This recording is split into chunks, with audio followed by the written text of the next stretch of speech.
Two Worlds, One Family by Dragon Translator. Chapter 34. You Hold Our Hope. Hiccup knelt by the fire pit in his house. Sharpshot hopped out of his arms and curled up on the floor. Hiccup sat down beside him. He reached over, running his fingers down Sharpshot's spine, avoiding the spikes when needed. He hoped the action calmed his brother. Sharpshot cooed. "Thank you, Brother Alpha. Flying is one thing, but those water dens! How does your kind handle the up and down motion?" "You get used to it, I guess," Hiccup said. "Mastering the sea is something every Viking is supposed to know.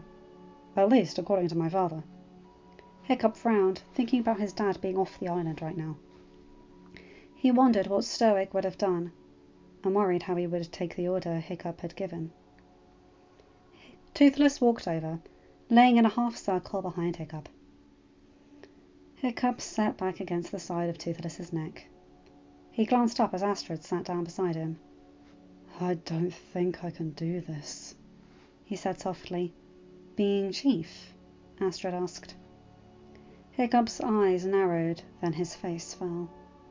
He laid his head back against Toothless and closed his eyes. "I have to stand before the Council and explain why I sent Mildew to jail. I don't know how many remember Gyda's house, and how many don't. If any don't, I have to decide if they should have their memories. I also have to explain why Mildew does not have his. Mildew will be there. He has the right. He will know something is up, and that we are keeping something from him. If he demands his memories," Hiccup sighed, "my gut tells me not to let Mildew remember. But how can I keep something like that from a man? What gives me the right to decide someone should not remember an event that happened to their life?" "Why does your gut say not to give Mildew his memories?"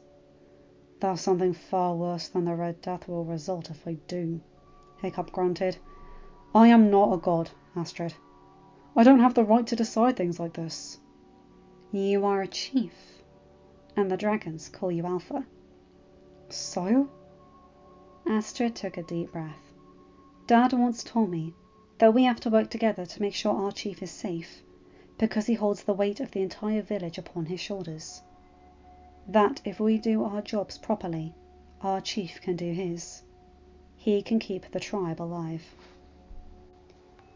Hiccup snorted and used his left hand to gesture to his shoulders. "Not much I can hold with these." "You hold more than you think, Hiccup." Hiccup turned his head, staring at Astrid, as if she'd lost her mind. "You hold our hope. The tribe sees you and knows we are better for you being here. They see you, and they know we will see the next day, and the day after that." Hiccup fell silent and looked down at his hands. Astrid reached over, taking his left one in both of hers. Hiccup looked up. Astrid pulled his hand into her lap. Hiccup tilted his head.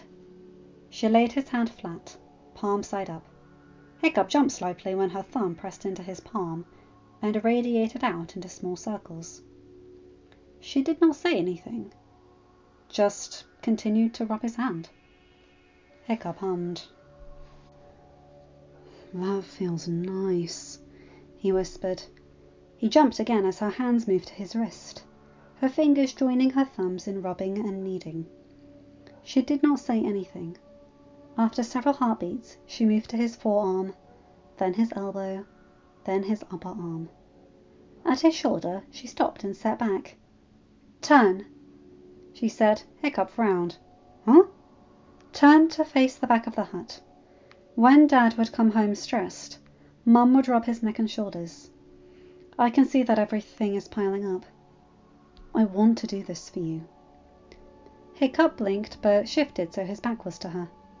Toothless and Sharpshot, he noted, had their eyes opened but were making a point to watch the fire and not them.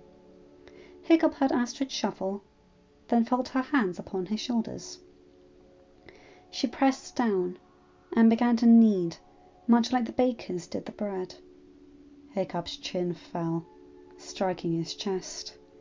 He groaned. Astrid's hand slid to the base of his neck, and her thumbs pressed into the dip where his neck met his back.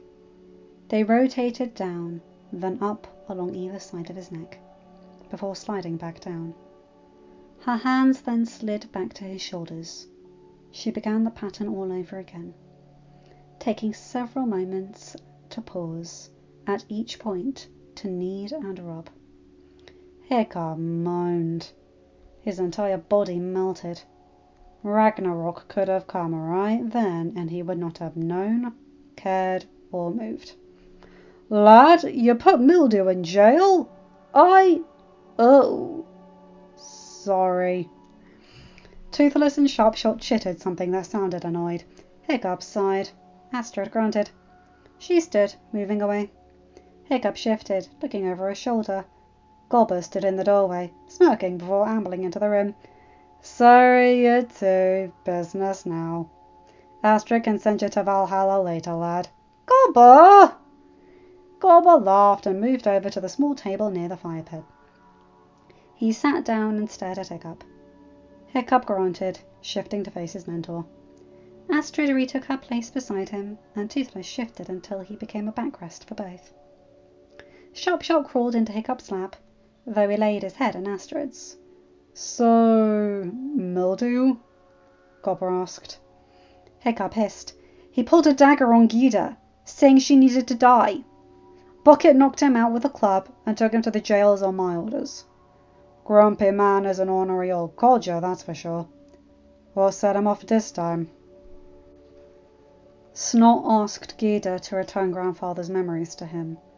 And Mildew be standing there when this happened? Hiccup nodded.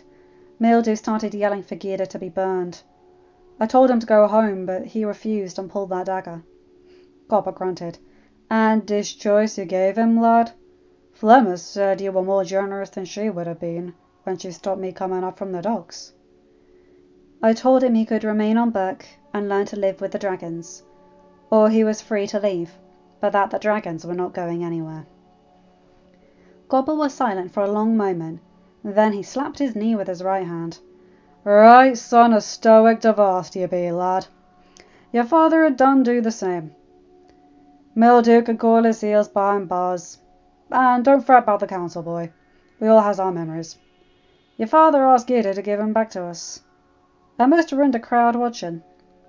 Spite may be the only one with an issue, given his father tried sticking up for Mildew.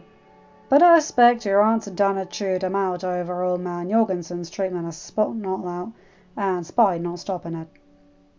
It likely be Spite be a mite bit contrite. Before Hiccup could respond, the door slammed open.